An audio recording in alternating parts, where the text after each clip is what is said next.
Welcome to podcast 25 of the House Einstein podcast. Would You Be My Neighbor is our working title for this week's podcast. I am Osman with House Einstein, and with me is Hamish Crabb. Hello, hello. And if this is your first time joining us on the House Einstein podcast, I am a realtor here in Boulder, and I'm the founder of House Einstein, a boutique real estate brokerage serving Boulder, Denver, Boulder County, and some of the mountain resort towns, including Breckenridge and Winter Park. And I've been doing this about 20 years, and if you want to learn more about us, at House Einstein and what we do, visit us at houseeinstein.com. And Hamish, very nice. What's your job here? I'm Hamish. I've been here for 21 years. Nope, 21 months. I'm a licensed agent, and I help keep the team running smoothly. So I'll handle showings. I'll help draft contracts. I'll do the bulk of the marketing, and just make sure everybody's chugging along. And it's pretty adorable that you still count the months. You could just round up the years at this point, Hamish, and say about 2 years. I think that would be fine. Not yet. Very okay. All right. Earn it. Yeah, we'll go down to the days next time. Yeah, next podcast I'll have it down by the days. Okay. All right. Fair enough. We're a little behind on publication schedules. So by the time you hear this, it's probably going to be maybe as much as 3 weeks. We're going to keep accelerating our publication schedule so that we're getting caught up because we got a little delayed. Hamish had jury duty, and I was traveling out of the country. And so things got a little behind with our podcasting publication schedule. The recording continued, but the publication... Well, I guess the recording didn't really continue, but the publication has fallen behind. The backlog endured. Yeah. So. And the newsletter has been far behind. So hopefully by the time you hear this, there'll be at least one newsletter out for you to review. And you can sign up for our House Einstein newsletter at the House Einstein website. You'll see it on the top right if you'd like to see our written content. All right. So this week, we're going to be talking about a variety of things. But before I walk you through our topics, let me add in our usual disclosure that this podcast is entertainment. It is not intended as legal advice, real estate advice, spiritual advice, relationship advice. We're not qualified.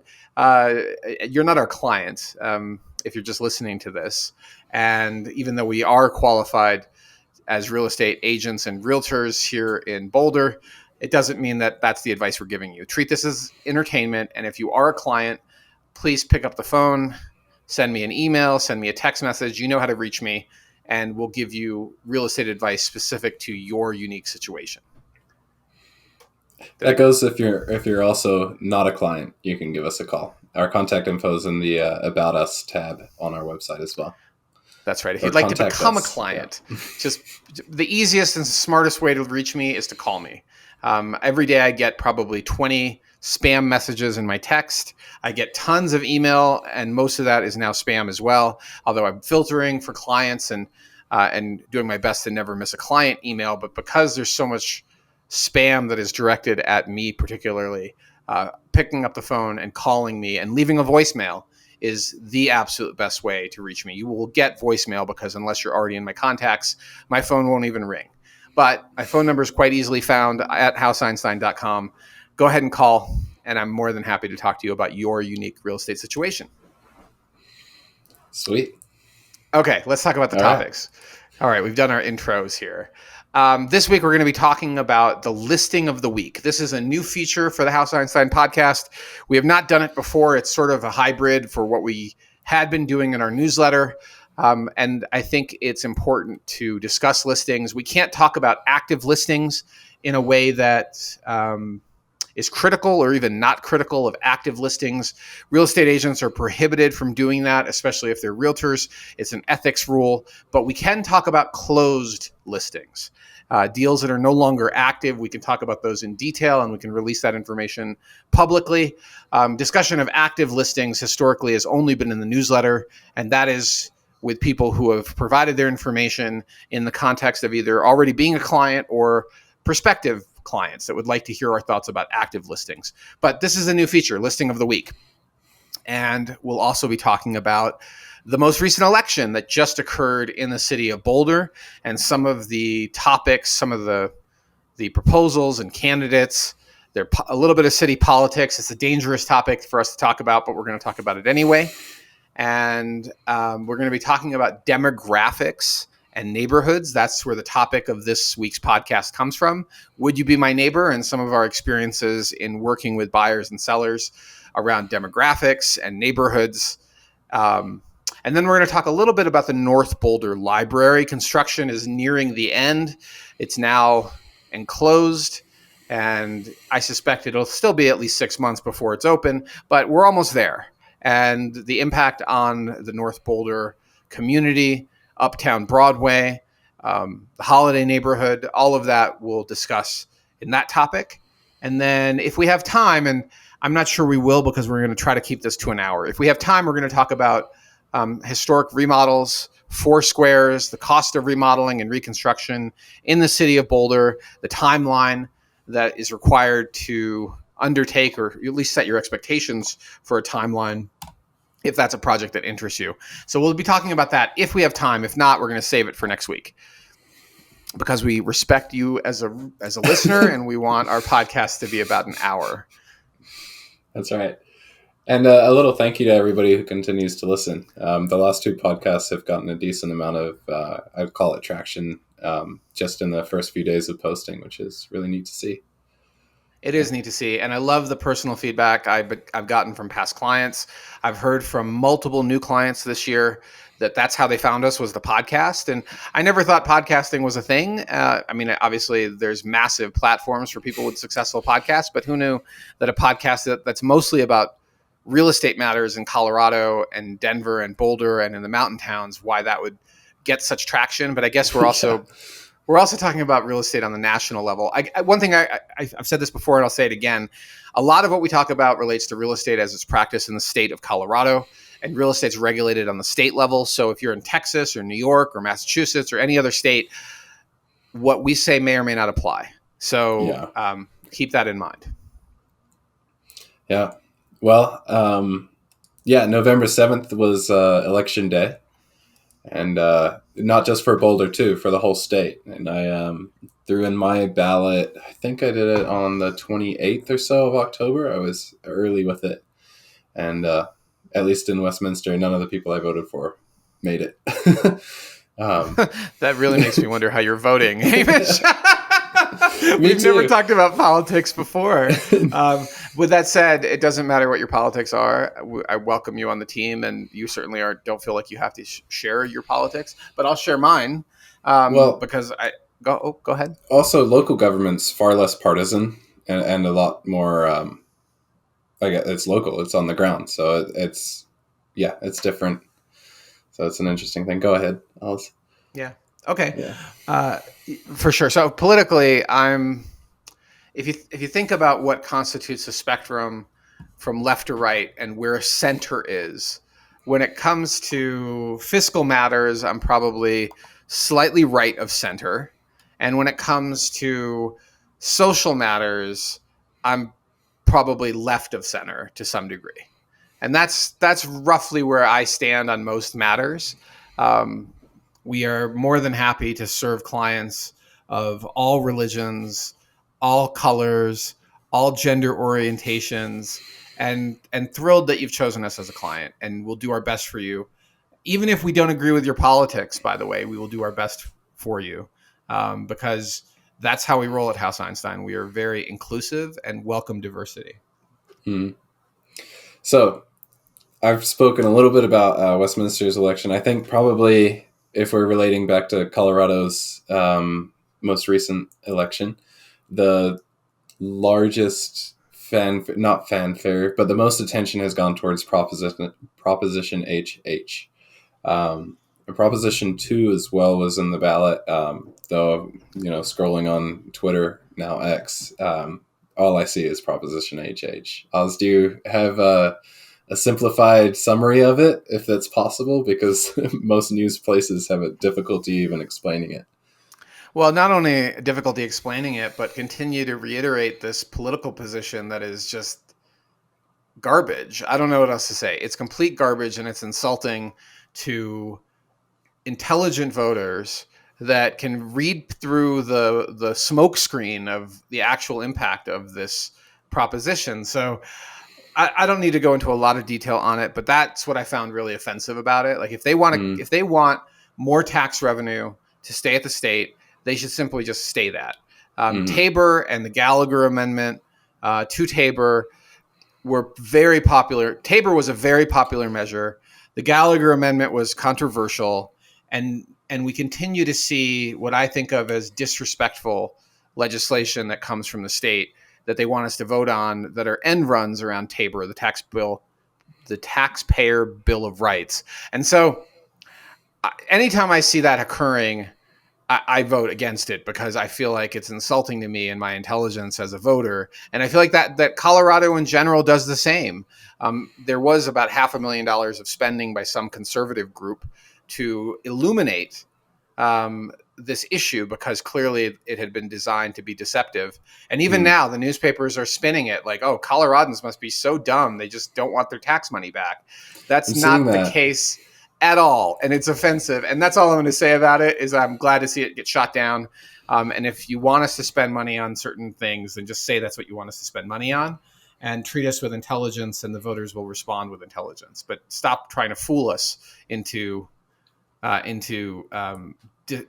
stop with the deception when it comes to legislation in the state of Colorado and nationally too. But the carrot on the stick, for those unfamiliar, was lower property taxes, which, I mean, how many appeals did we do this year? So it was a pretty convincing one. Though, yeah, you look a little bit further. I didn't think it was convincing. I thought it was, no. And all you had to do was plug in your income and your property tax rate into calculators, and you could see the impact. And it was, again, deceptive. So, Hamish, you mentioned Westminster, and I want to clarify that I don't pay a lot of attention to City of Westminster politics. I pay a lot of attention to City of Boulder because that's where my investment properties are, and I live right outside the city limits now. We bought in 2020 just outside the city limits, so I can't actually vote in city council elections anymore. And much to my wife's relief, I can't run for office in the city either. I'm at the county level, and so I couldn't vote for or not vote for any of the city council candidates. But I think that's enough about Proposition H and all the other ones. It's now in the rearview mirror, and I think we've stated our position on it. But maybe we should talk about city council and local politics and some of the rules that have changed recently, beginning in August in the city of Boulder, where the occupancy limit was raised effectively to 5 in most locations in the city of Boulder. It's been 3 maximum unrelated occupants for rental properties, essentially. Prior to that, for many, many years, for decades, we've had that 3 maximum unrelated people in a home, and it was finally lifted to 5. And honestly, I don't even know how legally enforceable it is anyway. If someone were to challenge it, I don't know if the city can tell you who you can and cannot live with. But ultimately, in August, it was raised to 5. And then most recently, the city council also voted, I think, 8-1 to effectively eliminate single-family zoning and allow duplexes and triplexes in single-family neighborhoods. But because those neighborhoods are still subject to density restrictions, setbacks, and density, it's not going to result in some landslide of ADUs being built. But it's a step in the direction of a lot more density in the city, and that is something a lot of progressives want to see, and a lot of people that are not progressive and homeowners who bought here decades ago and are happy with our city being smaller don't want to see. And that battle continues to play out. Maybe, do you see, prior to ADUs popping up everywhere, would this just be more of a case for kind of a walkout basement situation with separate living spaces between the 2 stories? Yeah, that's one form of ADU. There are complete detached accessory dwelling units as well. There are also duplexes and triplexes that are possible multifamily living situations. I was just touring a house today that was a remodeled 4-square, and the neighbor in the 70s added 3 townhome units on the back of a historic house, And that particular project was why the neighborhood got together and created zoning restrictions, because they didn't want to see that happen everywhere. And you look at this thing, and it's sort of a monstrosity. On the front, there's a really attractive historic home, and on the back, it's townhome that are modern. And the two in the middle are now, and people are going to know exactly where I am, but two in the middle are rebuilt because they burned. Like about 8 years ago, they burned down. And then the one in the end is not. It's still from the 70s. And so it's Frankenhouse. I'm sure it's a giant cash cow to the owner, but it's also Frankenhouse. And it did create a lot more density, and quality of life is just fine. Probably better than the 70s, but there's a lot more people living in Boulder than there were in the 70s. And if the candidates we keep electing keep voting to reduce restrictions, we'll see a lot more construction in the city. It's interesting. And more people. Boulder's got a few height limits, to my understanding, right, throughout the city, as far as, there's some solar rights, and are there like view rights as well? Or is it more? No. Okay. You do not legally buy a view, but you're right about the other restrictions. So residential properties are typically limited, I think, at 35 feet from the lowest point on the lot. And that last part of the sentence there, the lowest point on the lot, is vital when you're thinking about a home that you want to add a second story on, because if it's a steeply sloped lot, they count to the bottom of the driveway or the top of the driveway, wherever the lowest point is where the height begins. And that can have a major impact on how tall your house can be. You're also not allowed to shade your neighbor's lot more than a 6-foot fence. This is called the solar access rules. I think they do the solar equinoxes. They measure shadow heights, shadow lengths on your neighbor's lot, and you're not allowed to shadow your neighbor any more than a 6-foot fence. And then there's all sorts of other rules. There are green building rules. There's compatible development, which are density related rules. There's the normal setbacks. I mean, the rules go on and on and on. I know enough to be dangerous. And if our clients are serious, we always put them in touch with an architect before the contingency expires, because we can't be liable if we got this wrong. But you want to understand the building envelope, and some local architects, for a fee, a relatively modest one, will actually write up a document that will show you specifically what the envelope is to build out that property, including height limits. Yeah, it's you brought up the lowest point of the lot, and I immediately thought of, there's a house that was built around 2018 in Broomfield, and I'm sure in the neighborhood there was a restriction on the height of the fence. So what they did is built a 4-foot berm around the entire perimeter of the property and then put a fence on top of it. And I imagine there's some provision Boulder's got where that's restricted. But oh, yeah. Well, also, but see, that's what people do. You make a rule and people figure out how to circumvent it. So popular properties, particularly in Table Mesa, are properties that are sitting on a perch. And the problem is that the home might have been built prior to these height limit rules going in play. So, and this is actually not just Table Mesa. We've seen it right downtown, where basically what will happen is the builder will come in and put the top of the house on stilts, right? And then they will rebuild the house entirely around the top of that house. And then they'll finish it off like icing on the cake or a birthday candle on the top. They'll finish the top after the rest of the house is built. Because if they were to knock down that top, they cannot reestablish that height.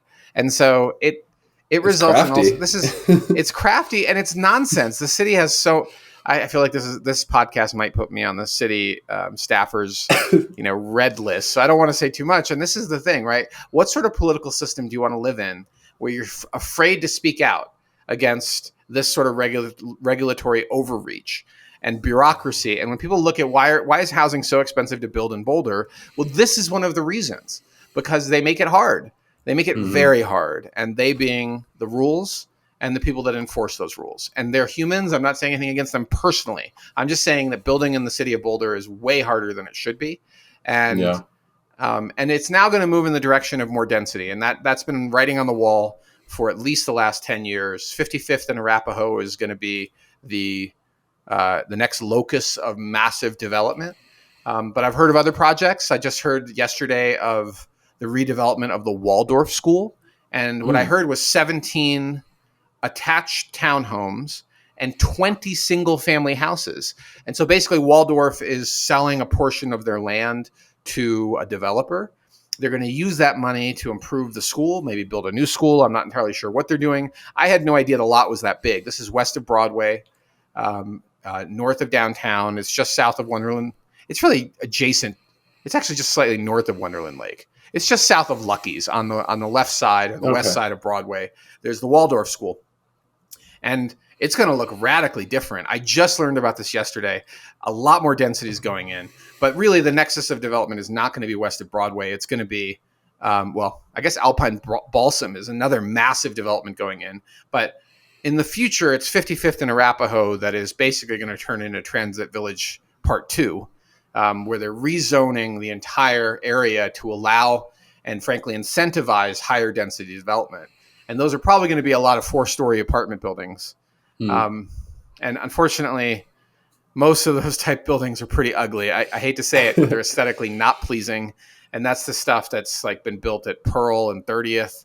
We've sold property there. Okay, I'm and not. It looks good enough, Yeah. Does it? Good enough, right? Like it's got some aesthetic appeal to it. Does it? I does it really? I gave you my opinion. Okay, all right. It's fine. We're different generations.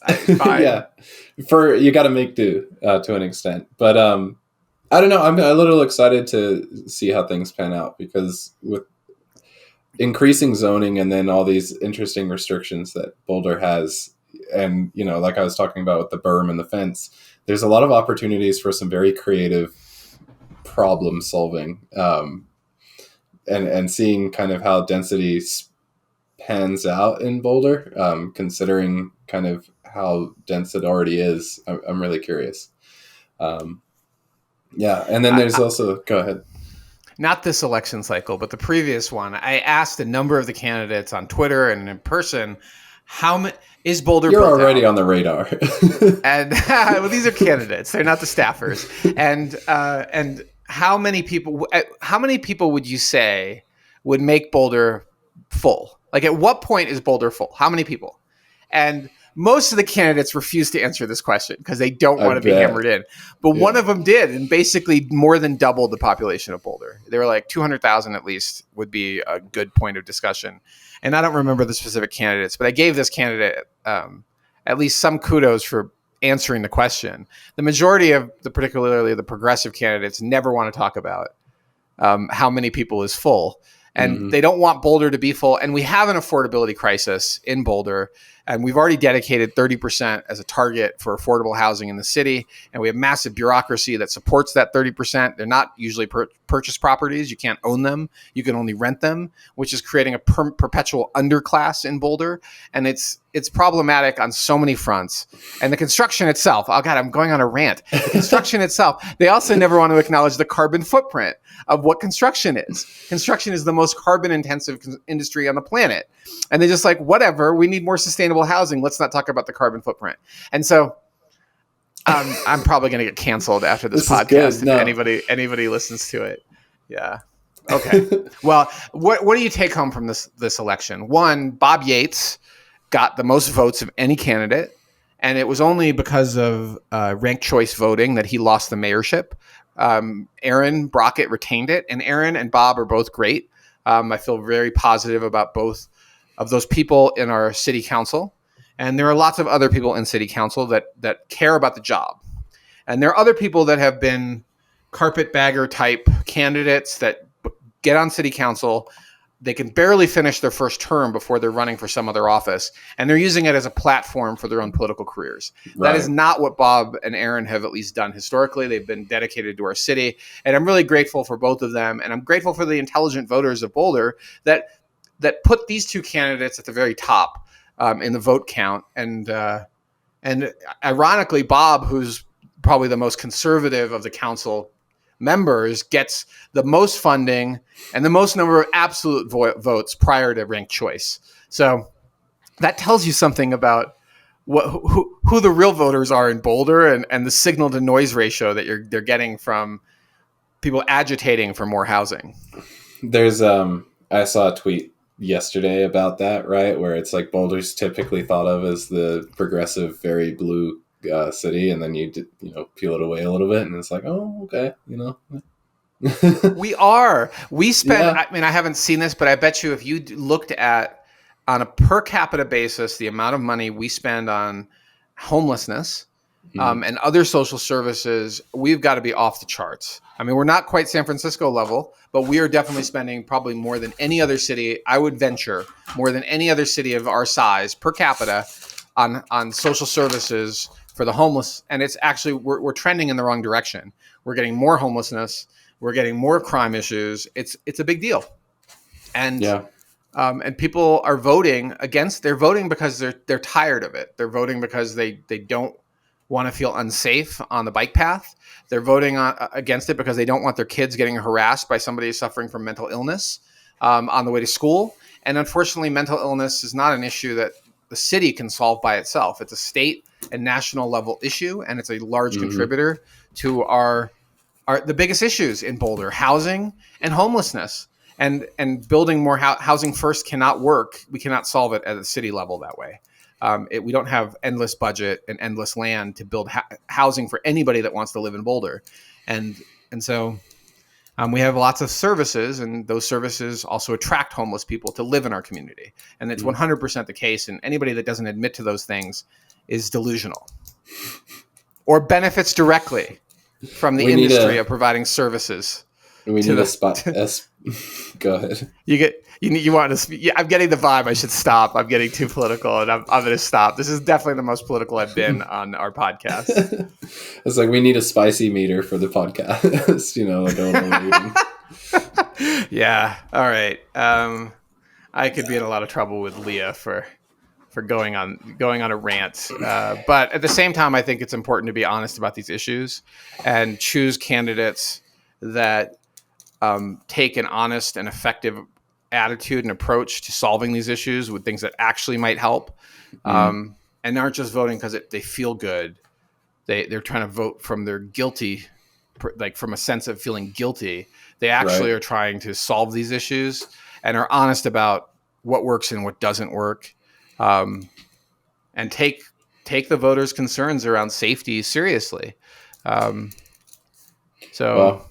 Anyway, all right, that's enough about it. I'm not running for office, and I can say what I want. And I'm not a Republican, and I'm not a Democrat.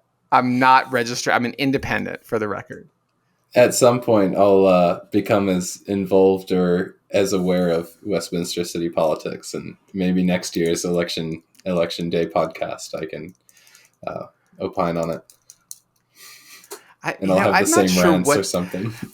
Well, Westminster is almost certainly better run and better managed, probably has fewer potholes, probably plows their streets better. And I got to say, you probably aren't scared to walk on the bike path because you're going to be accosted by somebody suffering mental illness like you might be in the city of Boulder in certain locations. Look, Boulder's still magical. It's beautiful. The grass is greener on the other side always, though. But I kind of feel like city council's job is to run the city, and instead we often end up on, political tangents. They're going to take a stance, I'm sure, on what's going on in the war in Israel any moment now. Of course they are. Yeah. They're going to take up valuable time. There'll be public hearings on it just for our city to talk about it. And what we want to do, yeah. And meanwhile, it's like, can we just fix the infrastructure? Can we have city fiber? Can we fix the potholes on Canyon that have existed now for a year? The road is just insanely broken. I drive it every day. Canyon Boulevard? Oh, yeah. Canyon, as you're driving toward the mountains between, let's say, 9th Street and 4th Street. Just that little bit, right by the core is terrible. I just got back from India in Goa, and I got to tell you, the streets in Goa are way better than that section of road. In fact, all the streets throughout India, none of them were that bad. That section has always been bad too. I don't know why. It just has been. Yeah. If we can't fix the street on Canyon, we lack the technology and solutions. Do you really think we're going to solve a nationwide homelessness and mental illness problem at the city of Boulder? We can set the trend, Oz. We can. We're never going to get to all the topics today. I got ranty. I apologize, everyone. Thank you for listening to me go on and on about local politics. I appreciate the space to talk about it, and welcome any feedback. And I'm happy to sit down with any politician or politically involved person and have a cup of coffee. Tell them what they're doing And wrong. no, and to listen, because I I know. think it's time to come up with solutions that actually work. And I'm just fed up. One of our clients wants to sell their house. They've only lived in Boulder a few years, and they've been accosted and harassed by the homeless downtown to the point where they feel unsafe, and that's not okay. That they've already bought No. a house out of town. They're planning to move. It's only a matter of time, and they're wonderful people, and they feel like they're bearing the price for our community's compassion towards those suffering mental illness and our coddling of this behavior. It's just, I was in Spain 2 years ago, and I asked Last some of the year. locals why. Not no, a year and a half, like a year and 2 months ago, right? It was September 2022. I was in Spain for a week. Not this year. It was the previous Yeah. year. Yeah. Okay. Okay. And I saw one person flying a cardboard sign. And I asked the instructor of this course I was taking, why are there no homeless people running around Spain?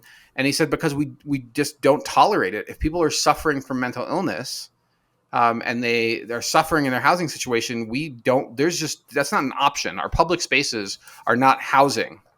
And we won't tolerate it as a society. Yeah. And that doesn't mean that they're putting these people in prison.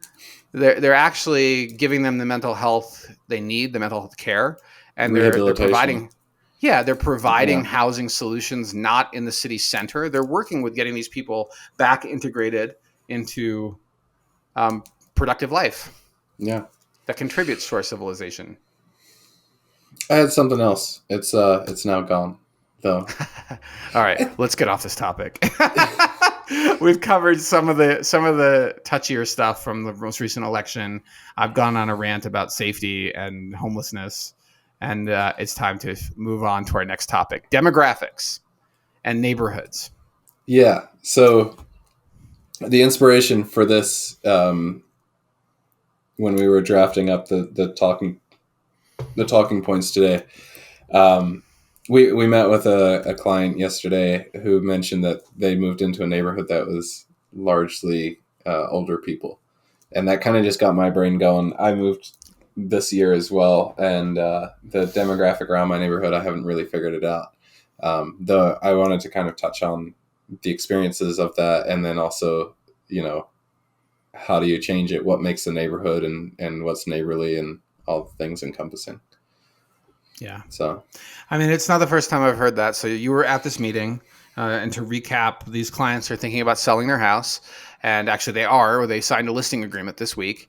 And one of the things they mentioned about the neighborhood they bought in a few years ago is that it's a much older neighborhood. The demographics skew far older. They're one of the only younger families. They have 2 children, and that everyone else is in their 60s and 70s. And that's an issue for the entire city, that our population of homeowners in particular are much older.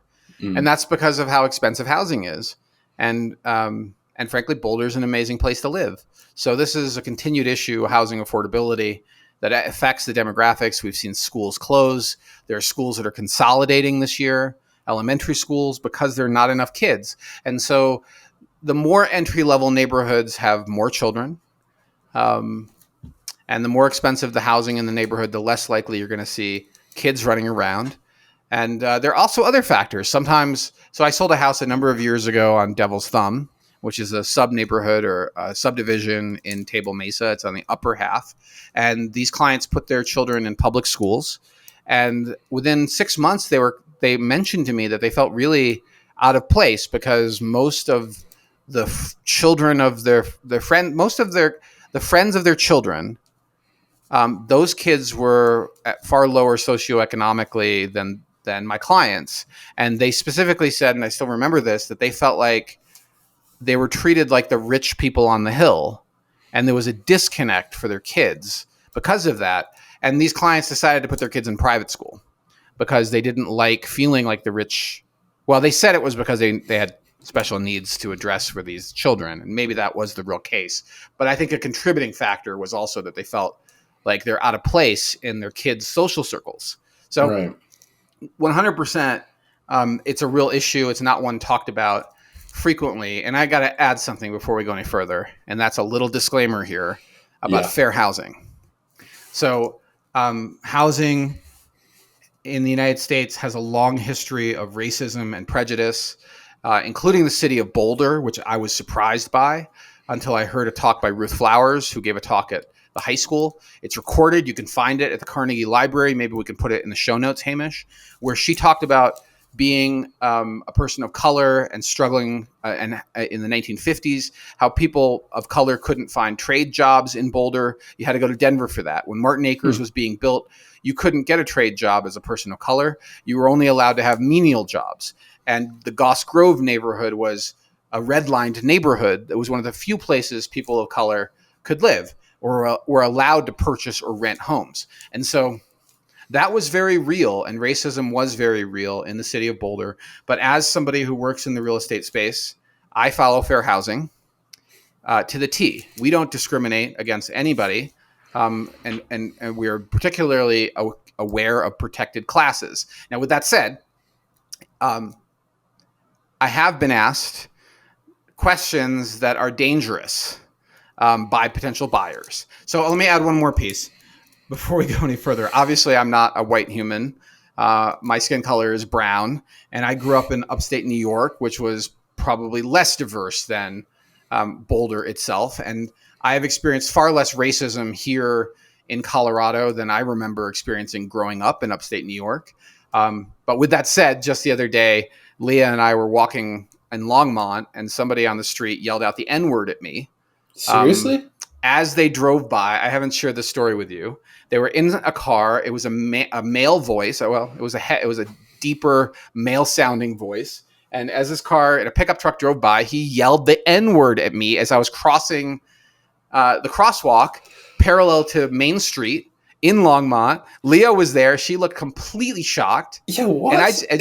And I was like, and she's like, really? That your reaction? And I was just like, look, it's going to be some 16-year-old boy who has been paying too much attention to racist stuff online, and some social circle online, a Reddit subgroup, is feeling very threatened, and thinks because it's a of joke. lack of success. Maybe thinks it's a joke, or thinks that, because of lack of success in modeling and in his own life, has attached skin color as something to cling to feel superior. And hopefully somebody takes this child aside and gives him a good whooping. Because holy with their cow, words. with their words, right? And also learns to attach success metrics around contribution to community, education, support for people that need it. Like, doesn't attach skin color to something to be proud of. But whatever, I wasn't surprised to hear it. It's happened many times in my life. I've been called all sorts of things, and just like this person calling me the N-word, it's not even the right racial slur. Yeah, right? And when they don't even get the right racial slur, I'm like, I'm not. It's offensive, but the degree of offense just tells me how ignorant they are. Yeah, and I hope this person gets educated. So with that said, racism still exists, but if you are a client of House Einstein and you ask to be put into a neighborhood that is of your skin color or your race or your religion, I can't do that. Yeah. And I have to hit the pause, but first, nobody can do that, or nobody, to scale nobody it back should, too. But people do, and people are prejudiced, and people also feel more comfortable sometimes living in their own ethnic community. Mm-hmm. And that's why we have Little Italy. That's why we have little Chinatowns and little Indias all over the country, because people just feel more comfortable living with people of their own ethnic demographic, or people of their own culture, of their all own of that. Their own wealth level. That's another issue, their own education levels. So I'm okay with people choosing to do that. I personally, on a personal note, I think diversity is strength. But if people really want to live in that particular kind of enclave, I'm happy to help them find it. And we just have to be careful in how we approach this. So years ago, I had these clients who I started working with, and they were looking at neighborhoods, and they finally just came out and said it. And they were in their late 60s, and they said, Osman, we just want to live with people like us. And I was like, You do. You mean golfers? And that's what we did, is we looked at golf course neighborhoods. And I didn't hold prejudice against these people. I need to make a living and do my job. And I get why people feel more comfortable with people of their own ethnic or wealth classes. I don't personally hold it against them. We're not going to be best friends if you're a prejudiced person. You're obviously not that prejudiced because you're choosing me as your agent. But we have to practice fair housing law, and it doesn't feel good if you tell me you want to live with people that look just like you. I still will do my best for you as a client. I'm not going to fire you for wanting that. I hope you consider other factors than race and wealth characteristics in the future neighborhood you want to live in. Mm-hmm. I don't know. I kind of feel like that makes me a bad person, Hamish, to be willing to work with people who have prejudices. But everyone's got prejudices. Everyone has something conscious or subconscious. It's also case by case. I imagine. I remember... And this is entertainment, too. I know this is entertainment, but sometimes you have to go to a sad place, right? Mm. And I remember my first visit to Pakistan when I was... Well, it wasn't my first. When I was 18, I went to visit Pakistan. And I remember talking to some extended family members. And one of the things that they said to me that startled me, and I'll never forget it, one of them said, how can you stand living with so many black people? And I was like, what are you talking about? And they're like, don't you feel unsafe? There's so much crime in New York. It's all these black people. And I realized, okay. I was going to say, do you even know a black person, or have you interacted at all with somebody of color other than brown? I mean, and I was like, and I realized, no, they haven't. The population of black people in India and Pakistan is tiny. Yeah. I mean, probably combined is 1,000 people. I mean, we're talking about a really very small population. So they have no direct experience, but what they have is what they get from the media. Mm. And what they got from the media back then was portrayal of black people as criminals. I knew a friend whose family prohibited her from watching Sanford and Sons in the 70s because Sanford and Sons depicted black people living in a junkyard. And only as an adult do I think about how horrible that is for people that have no experience. They're just consuming media, and they start to develop subconscious and conscious prejudices against people of color, people that don't look like you. Mm-hmm. And so everyone has subconscious prejudice. And microaggressions are real. I believe all of that. But at the same time, we follow fair housing law. And I really would like to drag our friends and clients into the light where they think about their subconscious prejudices. But if they say they want to live with people that are just as wealthy and just as whatever they look like, I will try to help them in a way that doesn't violate fair housing. And I won't hold a whole bunch of personal judgments against them. Fun topics today. I know, edgy. Yeah. We're gonna get edgy. That's what this That's this week's podcast. We're getting edgy. We're gonna talk about things that people are scared to talk about. Yeah. Right. So Hamish, you mentioned in this topic list some of the downsides of being a younger person moving into a neighborhood with older people. So you recently bought a house. Yeah, and some of your neighbors, yeah. This wasn't necessarily about like the inspiration was from those clients the other day, but then I was thinking, maybe I have something to pitch in. I have actually, I think, a generally pretty healthy mix of demographics in the neighborhood. It is not very diverse in color. And that was one of the first things that I was told by my neighbor, who said it proudly. My roommate and friend Ben and I were just walking down the street after closing and kind of, oh my God, a house, is this real type of thing? And we met some neighbors up the street and started chatting to them. And I can say this is fine. I'm fine with it. Go for it. Oh yeah. Just be careful to, this is a family podcast. Oh yeah, sort of. You can say I'm okay with it. Yeah, I'm sure the 6-year-olds are really into the real estate topics, but family. So we meet these neighbors, and they're like, they're selling us the neighborhood, which is kind of fun because, we'd already bought in, we're here. But she goes, yeah, it's a really good neighborhood. Everybody's really on top of their stuff. And she kind of looks around and she goes, it's a white neighborhood. And like, both Ben and I are kind of just, when you hear stuff like that, in the moment, especially when dealing with the person, it's not even worth engaging. So we're just like, oh yeah, sure. And then right after we leave, we're like, what? So we've got those types of neighbors, which is diversity from us because we don't think that way. So neighbor across or next to my house, they're pretty young. It seems like they're relatively working professionals, 9 to 5. And then I've got a older guy on the other side of my house, and he's great. Works on his cars a bunch and stuff. But not so much as a drawback for me. It's like there's the stereotypical neighborly relationship type of thing that you see in media, and then you have like the neighborly horror stories, and then you have the neighbors that you can go grab get a jug of milk if you need it, or a cup of flour if you're making something and realize you don't have it. And it's not, maybe it's not even a question, but I'm just curious, I don't feel that here. I feel like everybody's kind of head down on the grindstone trying to make their life work and get it together. But I don't have that sense of community, and I wonder if that's a thing you can build. For some context too, I'm total suburbia here. This is a 70s development with houses on houses, backyards up to backyards.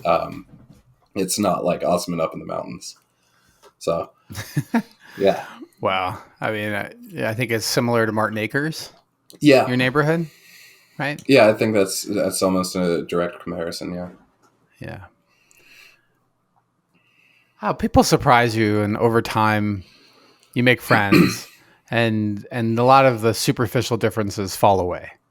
And Hopefully. it's easy to assume things about people because of their age or their skin color or their faith. And as you get to know people, you realize that humans are humans.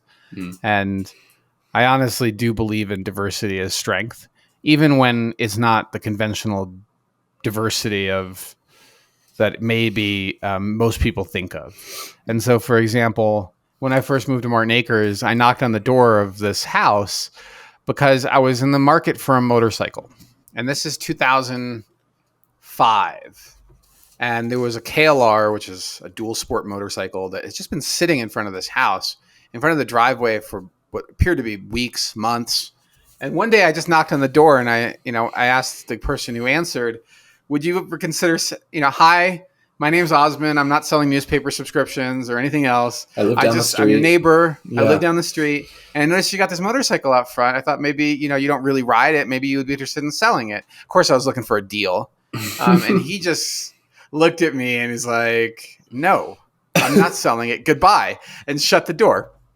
And I was like, okay, well, that guy's kind of curmudgeon me, and I'm going to avoid that guy.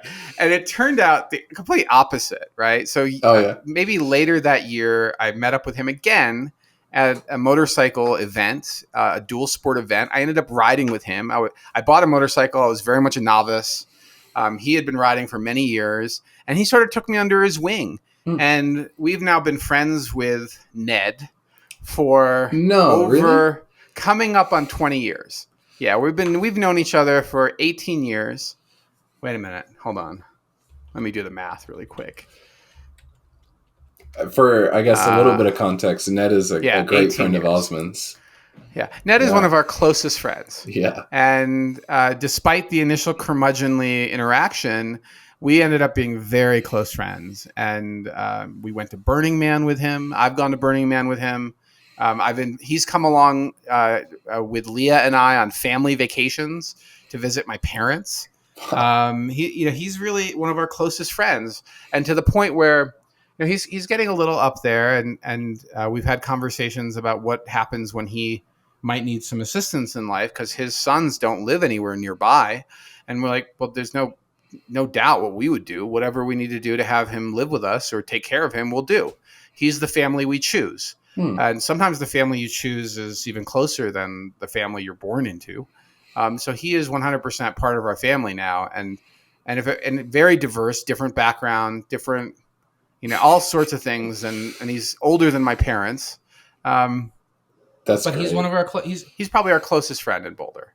Yeah. So that's when I think of diversity. Is it's not just skin color, it's age, it's faith, it's life experiences.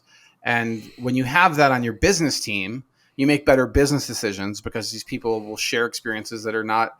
If you have everyone that looks the same and thinks the same, you're going to be making decisions in a vacuum of that sameness. Yeah. And the richness of different cultures, faiths, ethnic backgrounds, and experiences is what makes life really rewarding. And Boulder actually has a lot of it, despite whipping ourselves with the hair shirt and beating ourselves to death over how monoculture we are. We're not. We have such a rich Tibetan community, a Nepali community.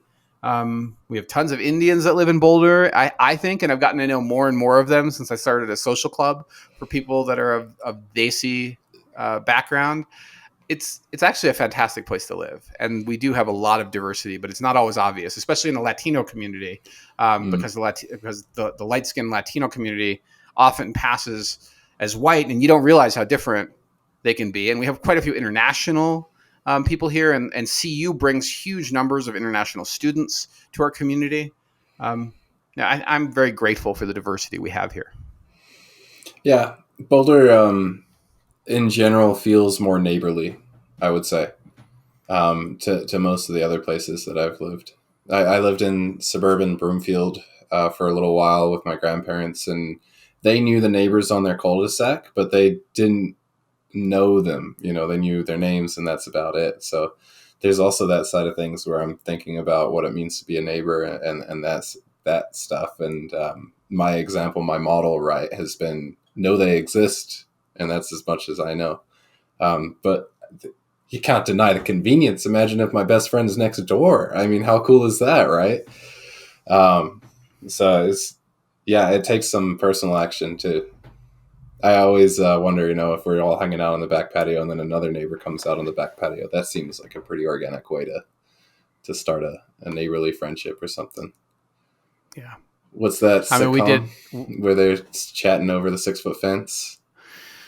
There's so many. Family Guy, maybe? Is it Family Guy? It's like a Tim Allen or something. It's one of those. Okay. Yeah. Okay.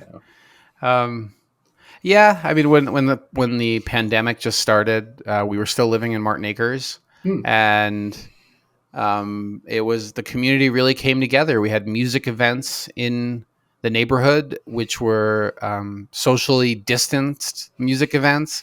We had lots of happy hours outside. Leah and I would sit on our front porch and connect with the neighbors in a very intimate way and very friendly way. There's something about a neighborhood, and sometimes you got to give it a chance. And some neighborhoods are better designed for those social interactions. That's why front porches exist, right? So having a nice front porch allows you to interact with people walking their dog. It's just a different experience, and so it's not something that it's very easy to put a qualitative rating on. Yeah, you have to go experience this neighborhood, and there are compromises, right? Because you could also have a neighbor who's a disaster, and a neighbor who's got all sorts of uncomfortable things going on.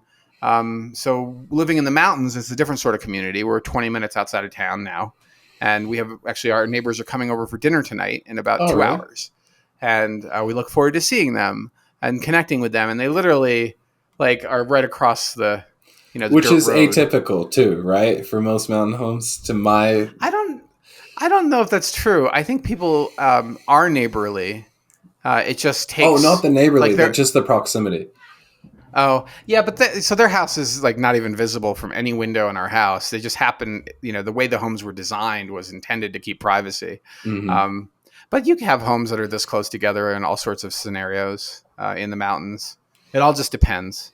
Yeah. But the community centers are a little different in the mountains. So the fire department, for example, on Sugarloaf is a vibrant nexus of community.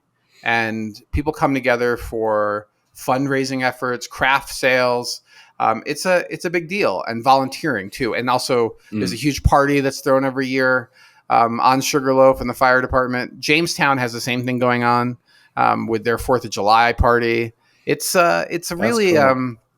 It's different but it's not necessarily worse or better than the communities you'll find in Newlands or Mapleton Hill with its Porch Fest, or Martin Acres with its annual garage sale and pancake breakfast. Like, there are all these events that bring people together, and it's from a real estate, putting on that real estate hat, it's an important thing to talk about if you're shopping for homes, what sort of community you're looking for. Mm-hmm. Yeah, an open-ended question, you get from buyers is, well, is this a good neighborhood? And it's like, you gotta, is there a little bit more specifics? Because my idea of a good neighborhood could be entirely different than somebody else, and it boots on the ground type of deal. And then also all the little factors that you brought up, Osman, are pretty crucial when guiding buyers on neighborhoods. Yeah, well, and what phase of life? Mm-hmm. So schools are really, for people with kids of school age, that is one of the biggest factors for community, the school events. And all of the public schools in Boulder are deeply invested in the communities from which the kids come from. And there are all sorts of events throughout the year. And all of our clients that have bought homes in these neighborhoods rave about the schools, and that becomes a factor in relocation. So that's really one of the reasons we connect them to people that live in those neighborhoods that can talk about the schools, because it's not just about the education in terms of test scores. Mm-hmm. There's more going on. One thing, go ahead. Are you still probably talking a little bit more relevant to the topic, so you go ahead. No, it's okay. Okay. You can take us on a side journey. I feel like to actually meet neighbors in the neighborhood that I'm in, I have to have a dog. It feels like a requirement. Everyone and their dog is walking around. It's only, and then you see neighbors talking with other neighbors, but they all have dogs. You can't, it feels like an exclusive club where you have to pay for pet insurance. And I don't, well, it's true. I like dogs, but having a dog definitely makes it easier to meet your neighbors. Yeah. I mean, you could always just walk a stuffed animal, Hamish, and see how that goes. I'd go, yeah. Here's the normal guy that got a house and walks a stuffed animal. He's totally approachable. There really should be a business for renting puppies or renting young dogs to meet people in parks and in neighborhoods. You could just offer to walk your neighbor's dog. It's not a bad idea. Shoot. Well, we just lost Jackson, and I will say that we're missing him a lot. And one of the side benefits of having a dog is they make you go out, get out of the office and go walk. And now that more and more jobs are work from home, Boulder has always been, or at least for the last 2 decades, has been a high percentage of work from home, like 40% or something like that. But if you are lucky enough to work from home or privileged enough to work from home, then having a dog becomes much easier and forces you to take mental breaks, which is really good for productivity and happiness. And they're fluffy. And can't really beat that. And they're fluffy. Yeah. I'm a big favor of getting a dog. Yeah. Obviously, we'd have to work around your work schedule a little bit having a dog, but we would figure it out. I'm sure it would be fine. There you go, audience, on video, Osman giving me his blessing. I can't control whether you get a dog or not. I'm just saying we would accommodate your work schedule, so we would figure it out. It doesn't matter. We don't need to have this topic of conversation. We don't track your hours, Hamish. You're not an hourly employee. As long as the work gets done, it doesn't matter. Plus, yeah. So I'm on the record as saying that. So I don't think we're going to have time to talk about the North Boulder Library. There's a lot to that topic, and it dovetails with the conversation we had on homelessness and crime. It was something the neighbors were really concerned with and fought the library, organized to fight it, delayed it to some extent, but ultimately the neighbors lost. And some of those people even moved out of the neighborhood. And I've heard some negatives already from some of our neighbors, including the ones that walk by with dogs, that we're really happy to see. Andy, if you're listening, I'm talking about you. That's the German Shepherd mix that lives on our street, and always enthusiastic to see Andy. And of course, your owners, who are lovely people. But I'm really just want to see the dog. It's all about the dog. See, you have to have a dog for. But Andy's owner did mention to me that she saw a guy that she believes was smoking crack in a car right across from our office. And we are talking about fortifying the windows, because right now the windows are like an aquarium to a nice living room with a fridge that may or may not have some beer in it. And so, having that Celebratory is not champagne. great.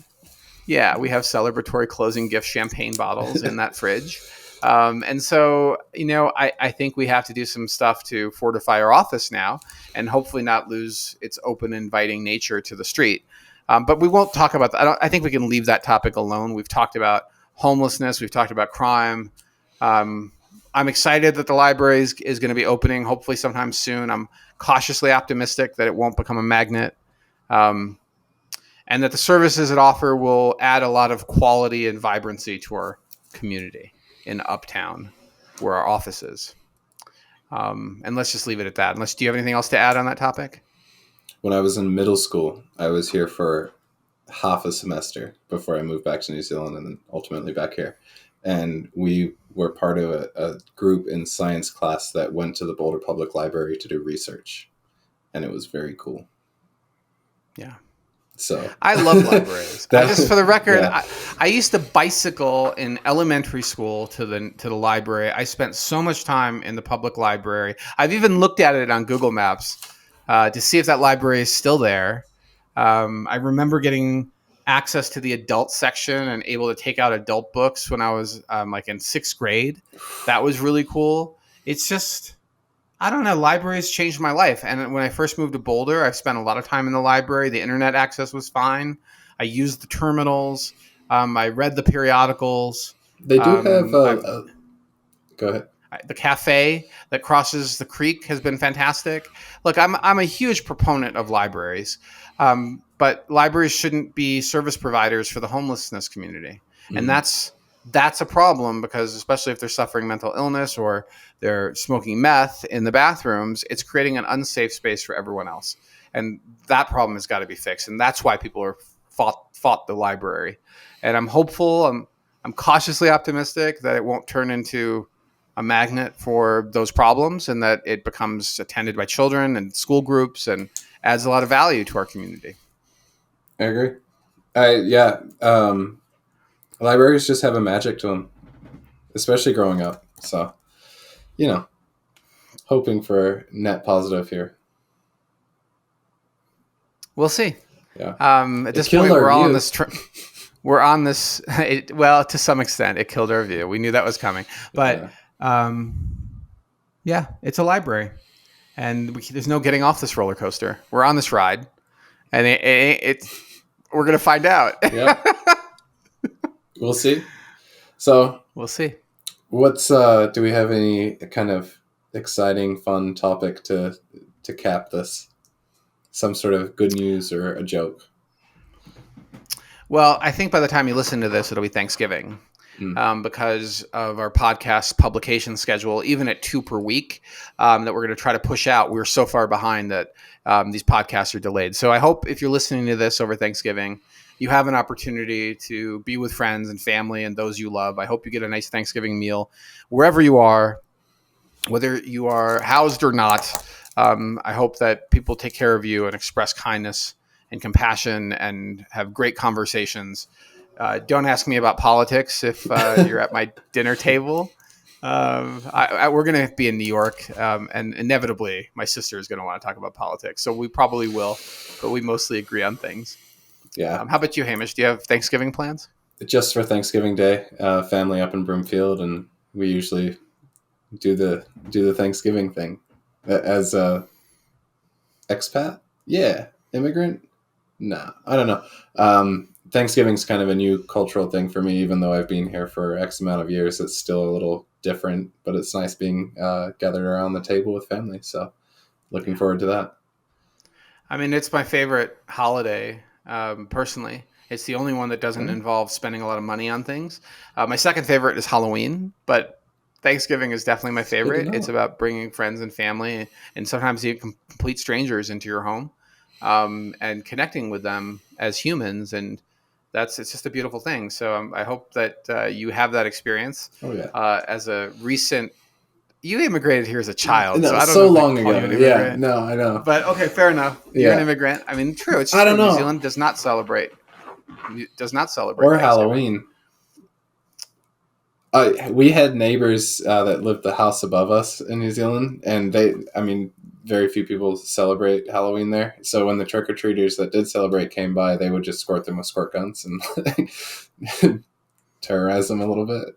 Yeah. I was good friends with those people. But All right. On that okay. note, I think it's a good spot to end this podcast. So thank you for joining us. If you'd like to learn more about what we do for work professionally, it's at houseeinstein.com. I hope you found the podcast educational and interesting. And we always welcome your comments, especially if they're positive and constructive. But even if they're not, I'm happy to read them. And you know where to reach us if you'd like to find us at houseeinstein.com.